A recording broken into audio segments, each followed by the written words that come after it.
सिंधुदुर्ग जिल्ह्यातील मालवणात राष्ट्रीय pulse polio लसीकरण मोहिमेचा 28 जून 2026 रोजी उत्साहात शुभारंभ करण्यात आला। या आरोग्य मोहिमेअंतर्गत 28 जून 2026 रोजी 524 बालकांना पोलिओचा डोस पाजण्यात आला, अशी माहिती मालवण ग्रामीण रुग्णालयाच्या वतीनं वैद्यकीय अधिकारी डॉक्टर बालाजी पाटील यांनी दिली आहे।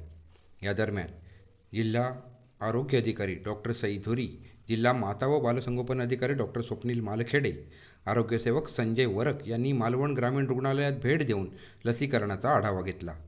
वैद्यकीय अधिकारी डॉक्टर सुमित मोंडकर हे यावेळी उपस्थित होते।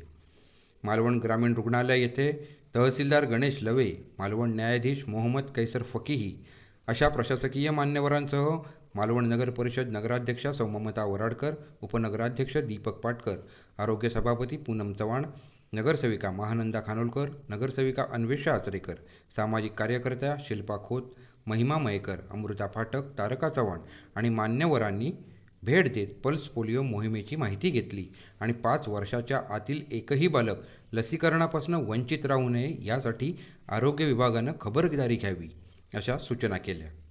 भेट दिलेल्या सर्व मान्यवरांनी मालवणच्या आरोग्य विभागाने केलेल्या नियोजनाची विशेष प्रशंसा केली आणि या मोहिमेचा शुभारंभ विशेष उत्साहात झाल्याची माहिती वैद्यकीय अधिकारी डॉक्टर बालाजी पाटील यांनी दिली आहे। सुयोग पंडित, आपली सिंधुनगरी न्यूज, मालवण।